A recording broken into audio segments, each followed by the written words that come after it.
Hey there, welcome to my channel. My name is Kayla. I am a huge fantasy nerd. I love to create booktube content, and today we're going to be talking about my February. We're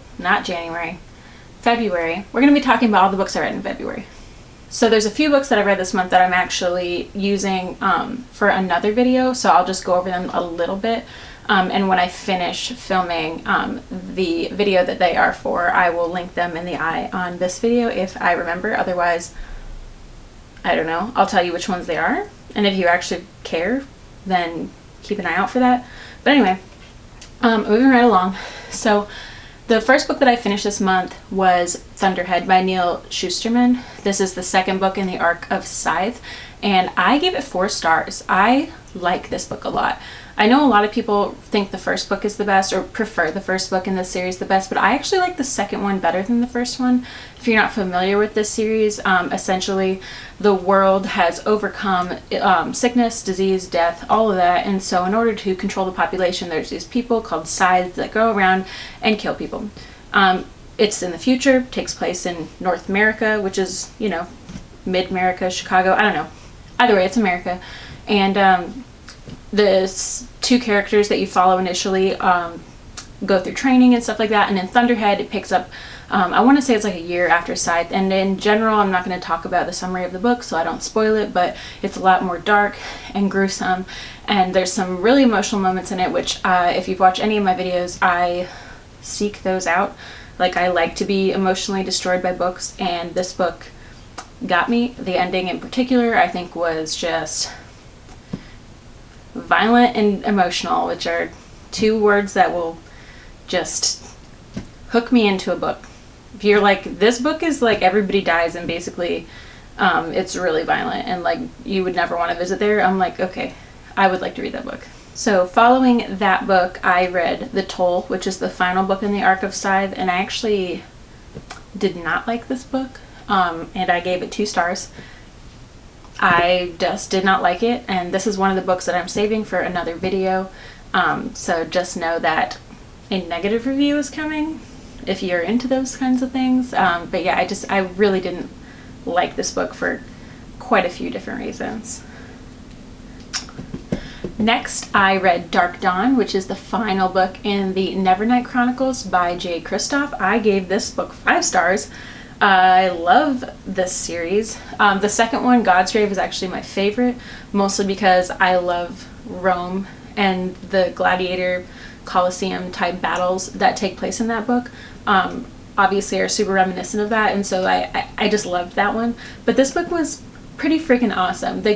I liked the ending. I liked how we got to the ending. I didn't think that there were any parts that were slow or anything like that, aside from the general slowness that these books have in the beginnings anyway, but I don't mind a book that has that because, if the buildup is worth it, then I don't mind reading like 100 or so pages that are good, but just kind of on the slower side. And there's a lot less footnotes in this one, which I'm not a fan of. I'm not a fan of the footnotes. I am a fan of this book not having quite as many because I just feel like they're kind of jarring and pull you out of the action, and they frustrate me. But in this book, one of the things that I thought was pretty funny was that J. Kristoff himself just shit talks his books throughout them in the footnotes, and I thought that was really funny because it is one of those contentious things where even people who like the series like me get fucking pissed about the footnotes, and so I just think it's funny that he just had enough humor to look at himself and just be like, yeah man, well I mean, yeah, I get it. So if you're into like a really dark, grimdark fantasy series where basically there's just murder everywhere and just intestines getting pulled out of stomachs and just like really gnarly, violent shit, you probably like this series. Then I read The Eye of the World, which is the first book in the Wheel of Time series by Robert Jordan. I gave this book 3.5 stars, and I actually wanted to say my rating system is like within a genre. So like 3.5 stars for this book is 3.5 stars for epic fantasy, not 3.5 stars just overall of every book that I've read in every genre. Epic fantasy obviously is going to be a lot different. I have a lot higher expectations of it than like I would of a YA fantasy book. Not that I don't hold all the books that I read up to like a pretty high standard. Like I feel like I have relatively high expectations for things. So I like to kind of make that clear. Like I might have given another book 3 stars that you're like, oh my gosh, The Eye of the World is way better than Girls of Paper and Fire, and I would agree with you, but that book is a 3-star YA fantasy book, whereas I think this one is a 3.5-star epic fantasy book. So yeah, I just wanted to clarify that. If you're wondering, I try to base it on other books within the genre and how I feel about them collectively, as opposed to just every book I've read as a whole. So, but this book I actually discuss and have a review, sort of a review and spoiler-free-ish summary. So if you've heard about the Amazon series that's being released in the next like year and a half, and you're curious about what this book is about, I actually have a video for that as well that I can link in the eye. That one's already up, so definitely go check that out. There's a lot to talk about with it, and so I feel like I don't want to add all of that into this video because I don't want this to be crazy long. I just want it to just kind of be like a monthly wrap up where I discuss whether I do or not like a book. Alright, and then I read Calibans War by James S.A. Corey. This is a pen name actually for 2 authors that collaborated on this. I actually recently saw someone else do a review of this book series, and they said that the authors were playing like a tabletop style RPG game, and that's how this book was started, was just some friends getting together and role-playing, and then it just turned into this series, which is pretty epic. Both the way it was created and also the series itself I think is pretty epic so far. This is the second book in it. I gave it 4 stars. I like it so much more than I like Leviathan Wakes, and I liked Leviathan Wakes, which is the first book. This one is much more, there's just newer characters that I liked. Like in the last book I was getting a little bit, James Holden is one of the characters, and he's kind of annoying. Not always, but he's just one of those frustrating characters that you like him, but sometimes you're like, damn it, Holden, like, reel it in, buddy.